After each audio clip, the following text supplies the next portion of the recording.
E o título da mensagem é A Velha Serpente. Vamos ler 1 Pedro, capítulo 5, versículos 8 e 9. Eu estou lendo aqui ao meio da revista atualizada. Sede sóbrios e vigilantes. O diabo, vosso adversário, anda em derredor como um leão que ruge, procurando alguém para devorar.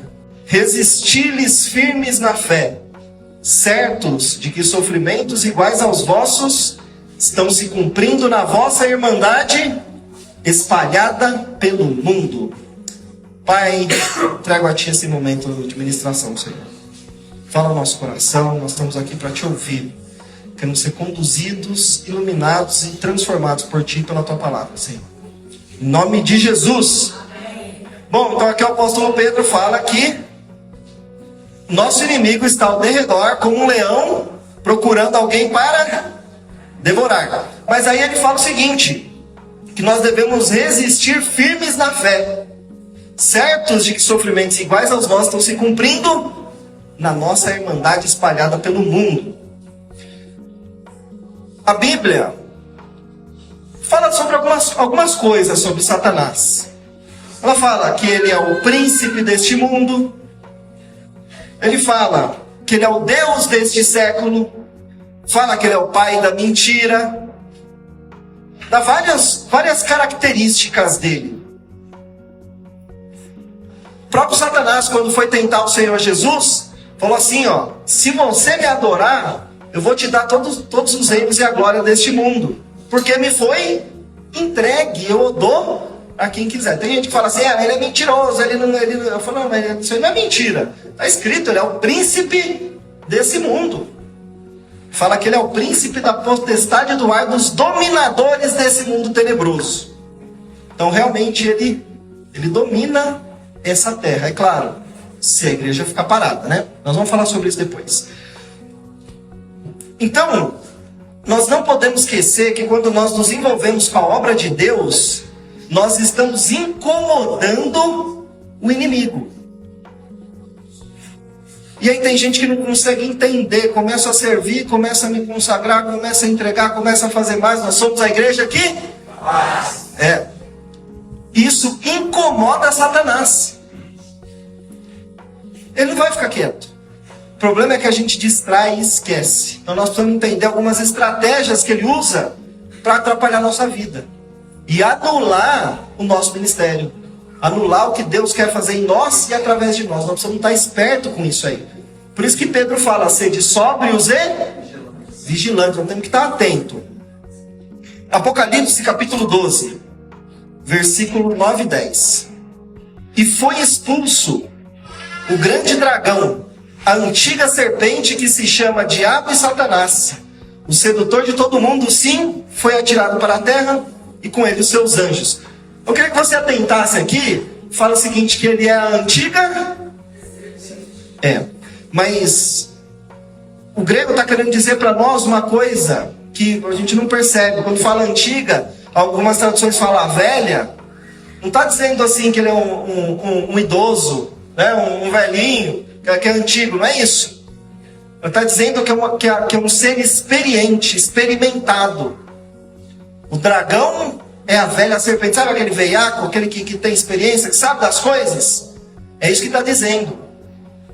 E o maior erro do crente é subestimar o inimigo. Nós temos que entender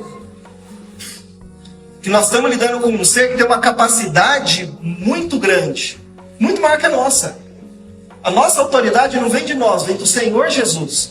Para você ter uma ideia, se você ler a epístola de Judas, fala que o arcanjo Miguel estava contendendo com Satanás a respeito do corpo de Moisés. E ele fala o seguinte, que não ousou proferir juízo infamatório contra ele. Disse, o Senhor te repreenda. Ou seja, o próprio arcanjo Miguel não lidou diretamente, precisou usar a autoridade do Senhor. Então, tem gente que subestima o inimigo. Subestimar o seu inimigo é o primeiro passo para você perder uma guerra.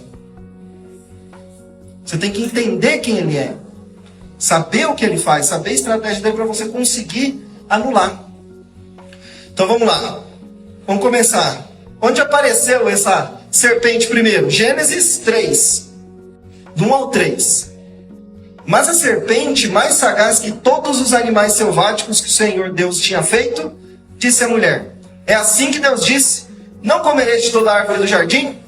Respondeu-lhe a mulher: do fruto da árvore do jardim podemos comer, mas do fruto da árvore que está no meio do jardim, disse Deus: dele não comereis, nem tocareis nele, para que não morrais.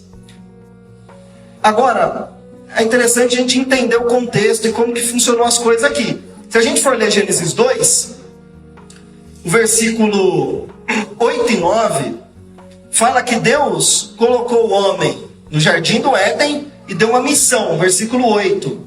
Cultivar e guardar, versículo 2, capítulo 2, versículo 8. E plantou o Senhor Deus um jardim no Éden na direção do Oriente, pois nele o homem que havia formado. 9.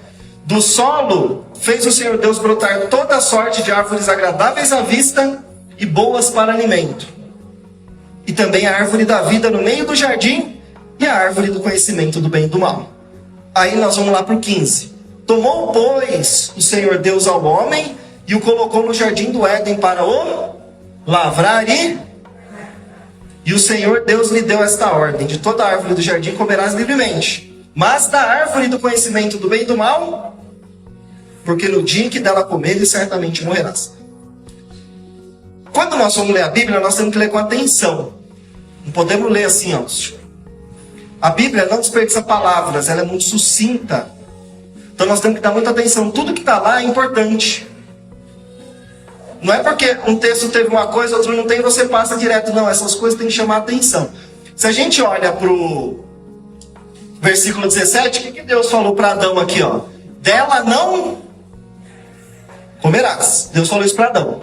Quando a Eva falou para a serpente, o que ela falou? Versículo 3, do capítulo 3. Não comereis dele e... Foi isso que Deus falou para Adão? Deus falou: não comerás. Então, ó, isso aqui já chama atenção. Eu tenho que prestar atenção nisso aí. A mulher foi feita aqui, segundo o texto, depois que Deus tinha dado essa ordem para Adão. Então, provavelmente, quem passou essa informação para Eva? Provavelmente, eu fico imaginando, Eva aparece lá, né? Adão acorda e falou: oh, que maravilha, agora foi. E aí, provavelmente, eles conversaram. Nós temos que entender isso, né? O que eu estou fazendo aqui? O que é? Adão contou a história para ela e falou o seguinte: olha, Deus colocou essas árvores aqui e nós não podemos comer. Será que Adão foi querer se assegurar? Eu fico imaginando isso, né? É melhor eu frisar bem isso aqui, porque ela é melhor nem tocar. Não sei, né? A Bíblia não diz. Ó, Eva, Deus falou para não comer, mas nem toca também. Mas Deus tinha falado: não coma. Satanás é muito esperto. Uma das estratégias dele é saber se você está claro do que Deus falou. É saber se você está sabendo exatamente o que a Bíblia diz e o que Deus tem para você. No momento que você mostra que você tem dúvida, ou que você está inseguro com relação àquilo, ou fala uma coisa diferente, ele sabe que pode entrar. E foi aí que ele pegou Eva. Ela não estava muito certa. Depois eu vou falar sobre comunicação. Outra coisa, qual foi a missão que Deus deu para Adão? Cultivar e guardar. Antes disso, qual árvore estava no meio do jardim? Qual? Aí, tá vendo? Satanás já tinha pego vocês. Vamos ler Gênesis 2, versículo 9. Vamos lá. O Senhor Deus fez brotar tal. E a árvore da vida onde? Qual árvore estava no meio do jardim? E a árvore do conhecimento do bem e do mal. Pode ser que estava uma do ladinho da outra? Pode, né? Mas para Deus, qual árvore era no centro? A árvore no meio, a árvore da vida. E Eva falou assim, ó, olha lá de novo. Por isso que é bom ler com atenção. Gênesis 3. A árvore que está no meio dos jardins, disse Deus, não? Perceberam? Aqui eu percebo uma coisa, e eu quero que vocês deem risada, tá? Essa piada foi sem graça para eu não ficar sem graça. Aqui já mostra que a mulher tinha um problema de senso de direção. olhou para a árvore do conhecimento e falou, isso aqui está no meio. Dá risada agora.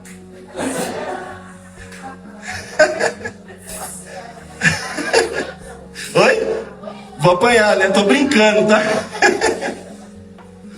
Ai, meu Deus, meu filho que fala, pai, mas sua piada é ruim, não vou rir. Entenderam aqui, né? Ela não estava clara da palavra de Deus. Esse foi o problema de Eva. Agora e Adão? Qual a missão Deus deu para ele? Versículo 15 do capítulo 2. Lavrar e guardar. Outras têm. Cultivar e guardar. Cultivar está relacionado à vida, certo? A você cuidar. E guardar está relacionado a exercer autoridade. Então Deus falou para ele o seguinte, você tem que cultivar, você tem que cuidar do negócio. Mas você também tem que guardar, você não pode deixar o inimigo entrar. Eu fico pensando, será que Adão estava cultivando? E se perdeu e Satanás percebeu e entrou? Então ele falhou em guardar. A sua casa, Deus quer que você cultive e que você... Se você falhar numa dessas missões, Satanás vai entrar. Homem com a mulher. O homem tem que cultivar a mulher. Tem que cuidar, tem que dar carinho, tem que conversar. A mulher também. E guardar, não pode fechar, tem que fechar as brechas, não pode deixar brecha. O pastor falou uma brecha hoje aqui. O que você tem ouvido, o que você tem visto, o que você tem falado. Tudo isso. Quando você entende que a sua vida é espiritual, muda tudo. Nós somos seres espirituais tendo experiência humana. Nós estamos vivendo nessa terra aqui, mas nós não somos isso aqui, ó. Você e eu não somos isso aqui, nós somos uma alma vivente. Então nós precisamos entender isso. Tem um mundo espiritual que está andando e girando em torno de nós, da nossa vida. E no momento que você creu no Senhor e recebeu e se consagrou, você se tornou inimigo dele. Antes você era inimigo de Deus. Você creu no Senhor, agora você é inimigo do... Você acha que ele vai deixar quieto? Então nós não podemos trair, não podemos esquecer disso aí. Então vamos lá, o primeiro problema que eu vejo aqui é o problema de comunicação. Eva não estava clara da palavra de Deus. E alguém passou essa informação. Se alguém passou a informação certa, ela pode ter interpretado de maneira errada. Ou passar a informação errada e houve o problema. 99% dos problemas são evitados se nós temos uma comunicação correta. Olha para sua casa, olha o problema que você tem no seu casamento, no seu trabalho, onde for. Pode perceber, problema de comunicação. Por que brigou na minha casa? Falei o que não devia, falei do jeito que não devia, falei na hora que não devia. É assim ou não é? Pode perceber. Por que gerou um trauma na sua vida? Seu pai falou alguma coisa. Você não presta, você não vale nada, você não vai dar nada, tem vergonha de você, não gosta de você. Ou pede para você fazer alguma coisa, você criança não entende direito, faz errado, depois ele briga. Se você for perceber, a comunicação sempre está em tudo. Então nós precisamos aprender a nos comunicar de maneira correta. Coloca isso na sua cabeça. Tudo pode ser dito da maneira certa, na hora certa e no lugar certo. Vamos falar de novo. Tudo pode ser dito da maneira certa, repete. Da maneira certa. No lugar certo, e no momento certo. Isso aí vai fechar muitas brechas. Pensa comigo. A mulher está vendo uma coisa que não gosta do marido. O pai está vendo uma coisa que não gosta do filho. O patrão está vendo uma coisa que não gosta do funcionário. O funcionário não está gostando de uma coisa e precisa falar. Se você não fala, como você fica? Você começa a oprimir, não fica? Você vai guardando. Chega uma hora que acontece o quê? Explode. Então precisa falar. Tem gente que não consegue falar não. Tudo que pede para ele fala sim. Tudo que pede para ele fala, tá bom, vou fazer. Aí daqui a pouco ele está cheio de problema, não consegue dar conta das coisas, não faz nada bem, mas não soube falar não. Geralmente a pessoa que não fala não, ela tem um problema de insegurança muito grande, uma necessidade de ser aceito. Ele tem medo de falar não, porque tem medo do que os outros vão pensar, vão falar, tem medo dos outros não dar mais atenção, de rejeitar. Então vai falando sim para tudo. Esse é um dos problemas que acontece muito na igreja. A pessoa fala sim para tudo, quer fazer tudo, não faz nada direito. Aí fica carregando um peso enorme, não consegue falar, o serviço não sai bem, você acaba ficando infeliz, e lá na frente você não quer mais servir o Senhor. Eu conheço muita gente que não quer mais servir, não quer nem congregar por causa disso, ficou traumatizado. Você precisa falar. Precisa falar. Deus fala não para você, não fala? Você precisa falar não. Na empresa, tem um jargão empresarial que é: você quer que algo seja feito? Peça para a pessoa mais ocupada. Porque a pessoa mais ocupada é aquela que fala assim para tudo, ela vai dar um jeito de fazer. Então tem que aprender a se comunicar. Não estou gostando disso, não gostei. Tem que falar. Não fica com medo. Vai lá e fala, você vai perceber que o resultado vai ser muito melhor. E as pessoas vão te respeitar mais por isso. Bom, não estou aqui para falar de comunicação. Então lembra disso. Uma das brechas é comunicação ruim. Falta de comunicação. Então tem que falar. Mas falar do jeito certo, no momento certo e no lugar certo. Lavar roupa suja do casamento na frente dos filhos é o lugar certo?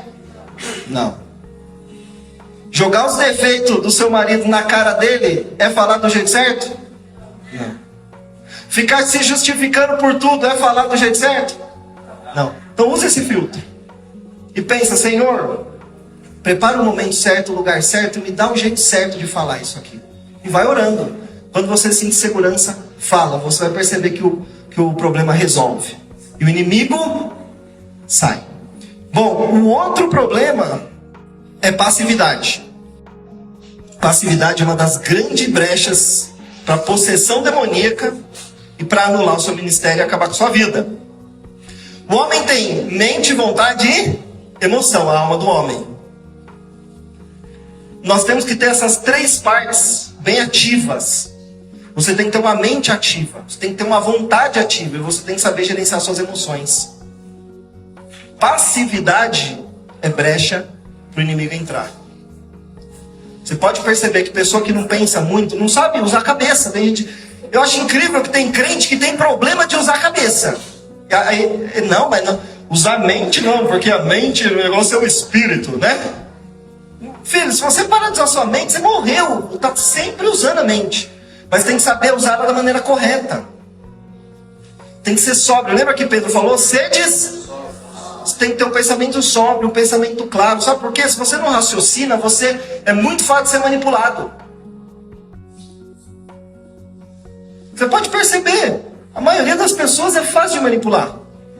É fácil. Se você tem uma boa comunicação, você consegue direcionar as pessoas para onde você quer. É só ver o que os políticos fazem. Adolf Hitler, se eu ouço, eu falo, que loucura! Mas ele conseguiu colocar uma loucura daquela na cabeça de milhares e milhares de pessoas. Por quê? Porque ele sabia falar. E ele tinha uma boa mente. E as pessoas não têm o hábito de pensar, raciocinar. Nós precisamos usar isso que Deus nos deu. A única coisa que nos difere dos animais é essa capacidade de raciocinar, de imaginar, de analisar as coisas. Eu sempre tive esse hábito. Eu faço isso até hoje. Pastor falou, eu estou lendo a Bíblia. Eu vou em casa, eu leio, eu vou lá em casa, pesquiso. Eu sempre fiz isso. Por quê? Ele pode estar errado. Eu não é. Eu posso estar errado. Sabia disso?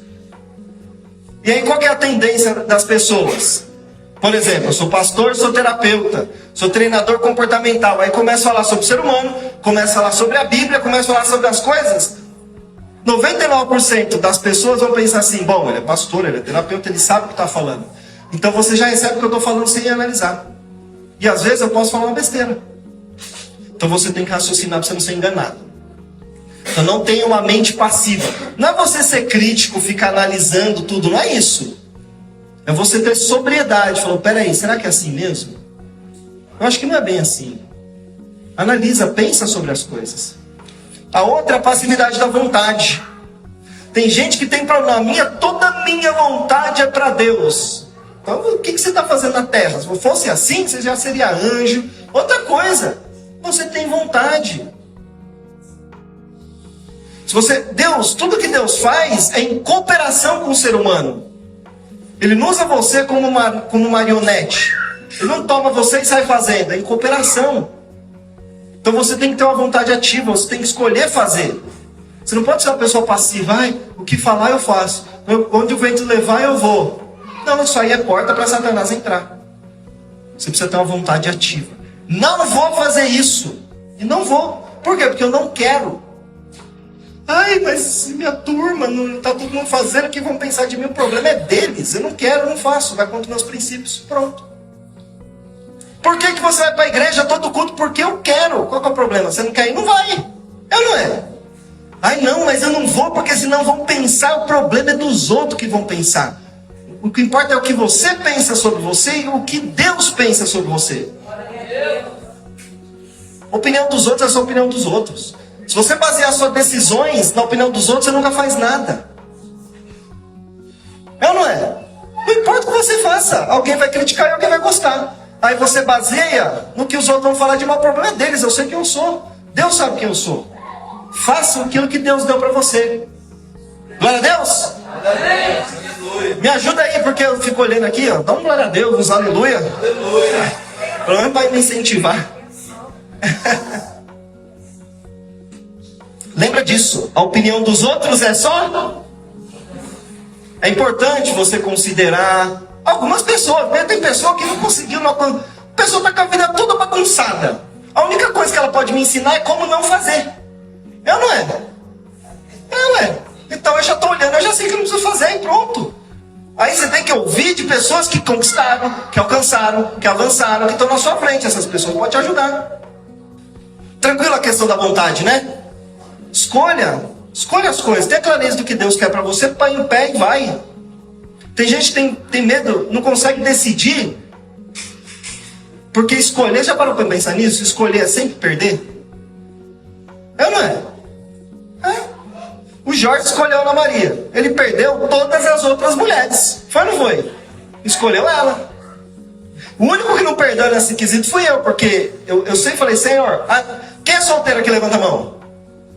Tem um solteiro aqui? Mulher e homem? Tem um casado que levantou a mão ali, ó. Vai ter problema em casa, né?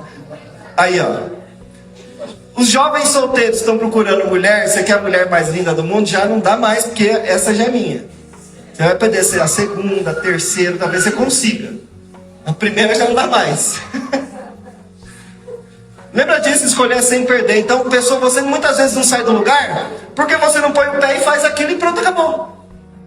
Será que eu vou ser médico? Mas eu gosto de ser advogado. Mas eu gosto de ser enfermeiro. Você fica assim, você vai ser servente. Não estou minimizando a profissão. A profissão é digna. Mas você precisa escolher e pôr o pé e saber que você perdeu aquilo e vai embora. Quando você escolheu o Senhor, você decidiu abrir mão de um monte de coisa. Então você tem que pôr o pé e fazer. Tenha vontade firme. Tudo que o pastor falou esses dias, tudo que você escolher vai ter o bônus e vai ter você vai ter que lidar com isso. Não importa o que você fizer. Agora, se você nunca escolher, nunca pôr o pé e nunca fazer, você não vai sair do lugar. Então tem que escolher. Bom, emoções. Um campo que Satanás ganhou dos crentes foi na área emocional durante muito. Na verdade, vou falar uma coisa pra você. Você é filho de Deus. Tudo é seu. Você tem que ter isso no seu coração, viu? Tudo é seu. Tudo é seu. Só que nós entregamos tudo pro diabo. Nós falamos assim, a política é de Satanás. Aí ele entrou lá e dominou. A televisão é do diabo. Ele entrou lá e você deu tudo pra ele. E aquilo é do diabo, aquilo outro é do diabo, o carro é do diabo. Então tá bom, você se entregou pra ele. Ficou quietinho, foi uma pessoa passiva. Tudo é de Deus. Imagina se nós temos médicos cristãos, terapeutas cristãos, engenheiros cristãos. Nós temos que ter gente em todo lugar para influenciar positivamente o mundo. Só que aí você é com medinho, né? Você deu tudo para ele. E uma das coisas que ele entrou e dominou foi essa área das emoções. Porque as pessoas, os crentes têm um conceito de que emoção é um negócio transcendental, assim, né? O problema emocional é como se tivesse não dá nem para imaginar uma áurea com as frequências todas distorcidas, né? E aí você fica com medo, não, foi o diabo que entrou, foi isso, foi aquilo. Emoção, guarda isso. Emoção é uma resposta instintiva do seu cérebro a qualquer estímulo externo. Ficou difícil, né? Viu? Não comuniquei. Falei o termo técnico, não comuniquei. Falei certinho, mas não comuniquei. Qualquer coisa que acontecer, vamos ver se você entende agora. Qualquer coisa que acontece na sua vida faz seu cérebro produzir alguns hormônios, que nós chamamos de emoções. São os elementos químicos. É isso aí. Sabe o que é o problema emocional? Aconteceu alguma coisa na sua vida e o seu cérebro, que é um órgão físico, passou a funcionar de uma maneira errada. Quando o homem caiu no Jardim do Éden, toda a biologia humana foi danificada. Por isso nós ficamos doentes. E o cérebro faz parte da sua biologia. Aí tem gente, não, mas você está em depressão, vai orar. Então tá bom, no dia que você atravessar a rua, o ônibus quebrar sua perna, você ora também. Não vai buscar um médico. É ou não é? Vai orar. Ah não, se Deus quiser curar, Ele cura. Se Ele não quiser, Ele não cura. Então fica o braço quebrado. Ai, tô com uma dor de estômago, eu preciso ir no médico. Não, vai orar, filho. Não é assim? O problema no cérebro é a mesma coisa de um braço quebrado. Às vezes acontece um acidente na sua vida, aconteceu um problema lá na sua vida que você não soube lidar da maneira correta, ele passou a funcionar de uma maneira diferente. Se você souber lidar com isso, vai resolver. É só isso. É simples. E aí passou anos e anos, os pastores, né? Eu sou pastor, tá? Faz tempo. Expulsando demônio, já fiz isso também, tá? E a pessoa não resolve o problema. Então vamos expulsar o demônio da pedra no rim. Né? Expulsa o demônio da encravada, né, Jorge? Jorge é podólogo, vai chegar lá no consultório dele e toca uma encravada, né? Isso é um diabo que se alojou no seu dedo. Né? Expulsa também. As coisas são simples, irmãos. As coisas são simples. Vamos lá. Só que não, como eu falei que é uma resposta instintiva, é instinto. Não existe controle de emoção. Você não tem como controlar, porque é instintivo. Acontece, o cérebro já dispara. Então o que existe é gerenciamento, é gerenciar, é saber canalizar a coisa da maneira correta. Satanás usa muito isso aí. Bom, nós não podemos ser vítimas das nossas emoções. Seu marido olhou para você de um jeito que você não gostava. Lembra? Resposta instintiva a um estímulo externo. Seu cérebro vai produzir alguma coisa. Foi um gatilho mental. Algo disparou e você vai ter um comportamento. Qual vai ser a sua reação? Você de novo! Já falei que eu não gosto! Você foi vítima da sua emoção. O pastor passou no corredor e não falou oi pra mim. Não volto mais nessa igreja. Vítima da sua emoção. Não tem jeito. Então, o primeiro passo é você se conhecer. Você precisa mapear a sua vida. Você precisa se mapear. Olhar para si e entender. Você precisa se conhecer, saber dos seus problemas, saber das suas dificuldades. Paulo fala em Romanos que nós não devemos pensar de nós além do que convém, mas com moderação, segundo a medida da fé que Deus repartiu a cada um. Então, você não pode se achar o cara, né? Sou o top dos top. Mas você tem que saber das suas qualidades. Tem gente que tem falsa humildade, né? Já viu? Falsa humildade. Vamos arrumar as cadeiras da igreja. Aí, Ana Maria sentou na frente, aí fica mais fácil de lembrar, né? Ana Maria arrumou todas as cadeiras. Aí veio o pastor Israel, chega aqui e fala assim: uau, quem que arrumou as cadeiras? Aí Ana Maria fala assim: foi Deus. Né? Ou seja, as cadeiras flutuaram e se arrumaram sozinhas. É assim? Sabe o que é isso, irmão? Falsa humildade.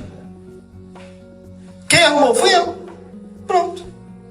Você não precisa falar assim: fui eu, seu filho. Olha, ficou bem alinhado. Eu usei como que é?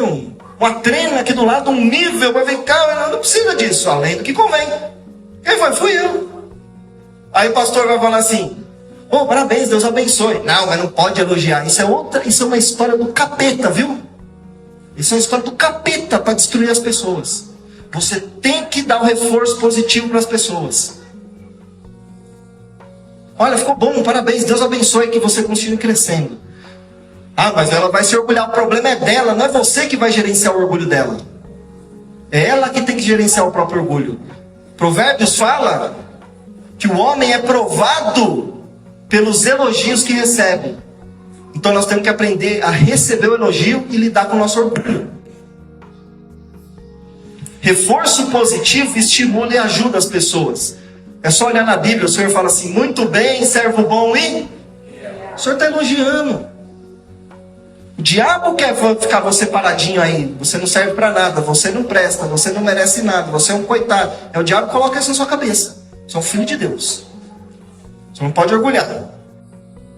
O outro lado é os seus defeitos. Então você tem que saber das suas qualidades sem se orgulhar. E tem que saber dos seus pontos de melhoria sem a síndrome do coitadinho, que essa é desgraçada. A síndrome... Pode falar essa palavra aqui, pastor? Desculpa. Mas é mesmo. A síndrome do coitadinho. Ai, meu Deus, você não sabe. Como que é o seu nome? Evelyn. Chega com a Evelyn e falou: Evelyn, você não sabe. Não foi desde pequeno. Eu cresci lá na roça. Tinha que sair para catar manga lá toda manhã. Eu vivia. E meu pai me batia com a chibata.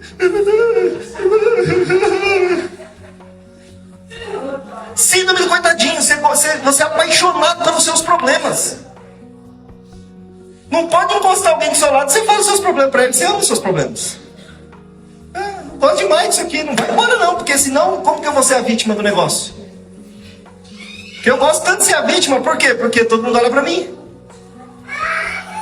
Talvez se esse problema for embora, eu vou perder a atenção. O que eu vou fazer? Chama a atenção de outra maneira. Dá resultado. Faz a coisa acontecer. Sem síndrome do coitadinho. Para com isso. Você não é coitado. Esse negócio de coitado é um negócio do diabo. Eu não gosto disso. Ai, tadinho dele, tadinho nada. Ele está em pé, respira. Ai, o Jorge trabalhou o final de semana inteiro. Coitado. Coitado nada. Tem gente passando fome. Ele trabalhando dinheiro. Glória a Deus. Entendeu? Ai, mas eu estou no meu trabalho e não aguento mais. Então sai. Ah, mas eu não posso sair. Então para de reclamar. Ué, você tem duas opções. Ficar reclamando, não tá bom, vai embora. Não pode ir embora, fica e não reclama. Ué. Melhor resolver o problema. E depois falar.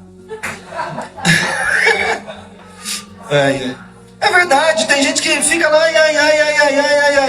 Sabe o que vai acontecer? Daqui a pouco ninguém vai aguentar ficar do seu lado. Aí a culpa de novo é das pessoas, né? Porque ninguém nessa igreja é amoroso. Mas você está 5 anos no mesmo lugar reclamando da mesma coisa, ninguém aguenta. Você tem que mudar.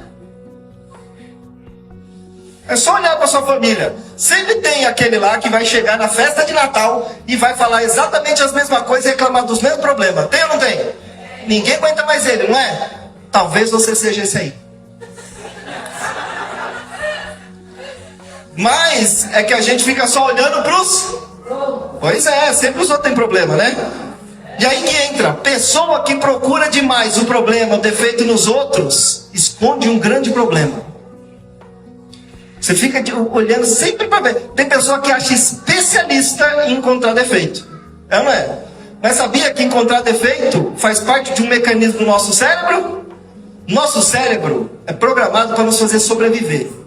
Calcular tudo que pode dar errado, todas as coisas de ruim, garante a nossa sobrevivência. Certo? Por isso que você olha mais para o negativo do que positivo. É natural, faz parte da sua parte animal. Então você não é especialista em encontrar defeitos dos outros, você é só mais um. Então você tem que ser especialista em encontrar qualidades. Quando eu faço terapia de casal, um dos exercícios é esse. Essa semana você só vai procurar qualidade no seu marido. Esquece todos os defeitos. Porque aquela pessoa que você se apaixonou ainda está aí. Se você só olhou para o outro lado dela. Então, não se acha especialista porque você... Ai, sabia? Assim, né? Pastorizar é uma bênção. Mas não é mais nada, irmão. Você já sabe que todo mundo tem problema. Todo mundo tem. Encontra qualidade e seja uma pessoa que sabe potencializar a qualidade dos outros para essa pessoa crescer. É isso que faz a diferença. Você, guarda essa frase. Nós vemos as coisas como nós somos e não como elas são. Vamos repetir? Nós vemos as coisas como nós somos e não como elas são. Sabe por quê? Porque o seu cérebro só sabe interpretar aquilo que ele aprendeu. Então qualquer coisa que acontece, ele busca informação dentro. E aí ele vai fazer você reagir. Então se você enxerga aquele defeito naquela pessoa, provavelmente o quê? Só que você não quer olhar para si. As pessoas são nosso espelho. Ou você é daquele jeito, ou você já foi. Porque senão você não conseguiria identificar. Não tem como. O Josué, meu filho de 3 anos, ele sabe identificar uma pessoa mal intencionada? Não sabe. 3 anos de idade. Qualquer um engana, fala qualquer coisa. Se eu falar para ele que existe cavalos com rabo de raposa e orelha de coelho, ele vai acreditar. Não vai? Mas se eu falar para o Miguel vai falar não. Por quê? Porque já aprendeu. O cérebro tem base agora. Então, ou você já foi daquele jeito, ou você é. Então, no fim, sempre é melhor olhar para si. Viu o defeito na minha esposa? Eu falo, Senhor, será que não sou eu? Mostra para mim se eu não sou assim. Ilumina, será que eu estou tão cega assim, Senhor? Que o Senhor coloca essas coisas na minha frente para eu poder enxergar? Mostra para mim quem eu sou. Não quero ser assim. Se você chegar à conclusão que não é, glória a Deus. Beleza. Mas pelo menos você olhou para si. Esse é o segredo. E Satanás quer desviar sua atenção. Porque quando você fica assim, você peca e não sai do lugar. Alguém enxergou um defeito em si aqui? Levanta a mão. Eu enxerguei. Quando eu estava orando e preparando essa palavra. Se você tem um problema, peça ajuda. Peça ajuda. Senhor, prepara uma pessoa que possa me ajudar nisso aqui. Pedir ajuda não é fraqueza. Só homem de verdade, mulher de verdade reconhece a fraqueza, reconhece que não tem condição de mudar e pede ajuda. Tem que ser muito macho, muito cabra macho e cabra fêmea para reconhecer que a sua fraqueza e falar, me ajuda. Agora, para te encorajar, eu vou ler o exemplo do próprio Senhor Jesus, tá? Esse é o último versículo de hoje, tá? Mateus 11, 28 ao 30. Ah não, perdão, é 26. 36 ao 38. Então chegou quem? Jesus. Com eles a um lugar chamado Getsêmani. E disse a seus discípulos, assentados aqui enquanto vou além, orar. E levando quem? E 2 filhos de Zebedeu, que é Tiago e João. Começou a entristecer-se e angustiar-se muito. Mais um. E indo pouco mais. Então lhes disse, olha só o que o Senhor falou.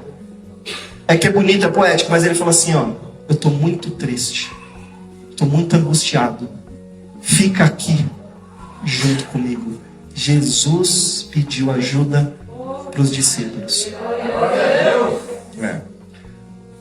Agora, se você é mais forte que Jesus, aguente seu problema sozinho. Tem um versículo bem curtinho, João 11:35. Qual é? Jesus. Se anotou esse versículo, é porque as pessoas viram. E eu gosto desse exemplo, porque aqui ele dava só os 4. Mas lá com Lázaro, tinha fariseu, tinha saduceu, tinha mulher, tinha homem, estava todo mundo. Ele chorou na frente de todo mundo. Ele não sai escondidinho assim para chorar. Então, às vezes é nosso orgulho. E Satanás usa disso para travar você, para você não resolver seu problema. Não pede ajuda, não expõe a fraqueza. Quem não expõe fraqueza e pede ajuda, na frente vai ter que confessar pecado. Não tem jeito.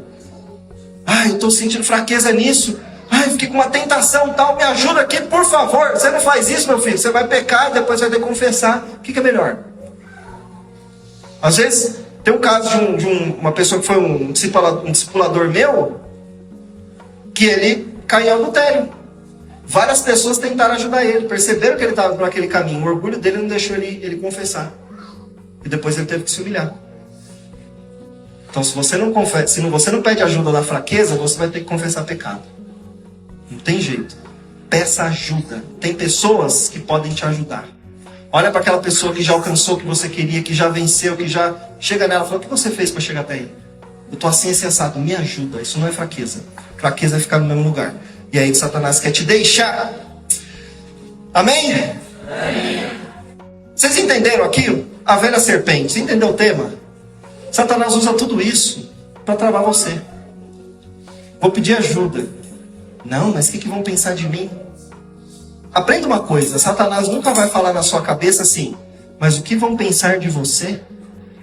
Se ele falar isso, você vai entender que é um pensamento que está fora, não é? Ele fala assim, o que vão pensar de mim? Você pensa que o pensamento é seu. Mas na verdade foi ele que jogou. E aí ele faz você parar. Ai, mas eu não consigo. Ai, mas eu não mereço. Ai, mas eu sou assim. Ah, é o diabão falando aqui, ó. E ele mantém você parado. Filho de Deus foi feito para avançar. Tudo no universo está em constante movimento. Essa mesinha aqui, ela está parada ou está mexendo? Tem certeza? Acho que vocês faltaram na aula de física. Isso aqui é um conjunto de prótons e elétrons se movendo numa velocidade incrível. E aí você pensa que está parado, mas não está. Isso aqui está em constante movimento. Se você for pegar o microscópio e for olhando, isso aqui está assim. Tudo, as paredes, tudo está em constante movimento. Então você não pode parar. Não aceite nenhuma área da sua vida parada. Não empurre nada com a barriga. Você é filho de Deus. A vida de Deus está dentro de você. Tudo que é necessário para você vencer, ser feliz e romper na vida está aí dentro. Satanás quer parar você. Você não pode parar. Ninguém pode parar você. Não tem limite para o que Deus pode fazer na sua vida e através da sua vida. Está muito fraco. Não tem limite para o que Deus pode fazer na sua vida e através da sua vida.